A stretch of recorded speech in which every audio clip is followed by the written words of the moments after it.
Tu cherches du travail? C'est super. La toute première chose avant d'aller rencontrer des entreprises, c'est d'abord de faire le petit bilan de toi-même. Comment on fait ça? Mode d'emploi.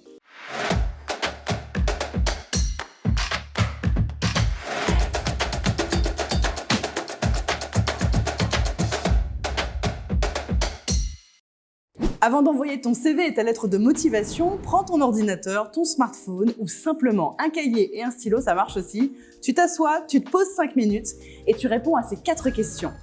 Qu'est-ce que tu as déjà fait? Qu'est-ce que tu as appris? Qu'est-ce que tu sais faire? Et qu'est-ce que tu veux faire vraiment?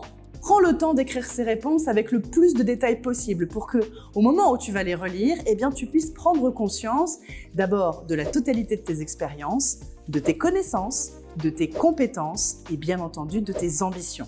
Grâce à ce tout petit exercice tout simple, tu vas vite te rendre compte que tout ton parcours est important. Ta formation, tes diplômes et bien sûr toutes les autres activités en dehors du travail qui t'ont permis d'apprendre des choses. Tiens, par exemple, si tu aimes le football, alors tu sais qu'à travers ce sport, tu as développé l'esprit d'équipe.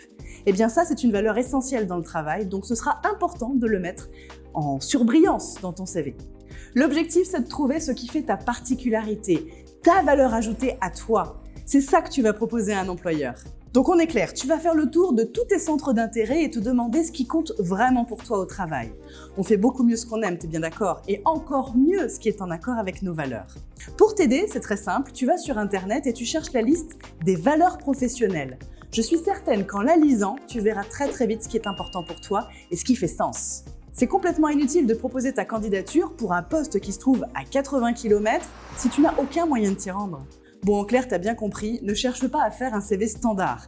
L'important, c'est qu'il mette en valeur tes qualités, tes compétences professionnelles, mais également tout le reste, tes valeurs sociales, éthiques ou encore tes centres d'intérêt. Valorise tous tes atouts, y compris tout ce que tu as acquis en dehors du travail, comme dans le sport, l'art ou les actions caritatives par exemple. Et enfin, dernier conseil, ton profil va évoluer et s'enrichir avec le temps.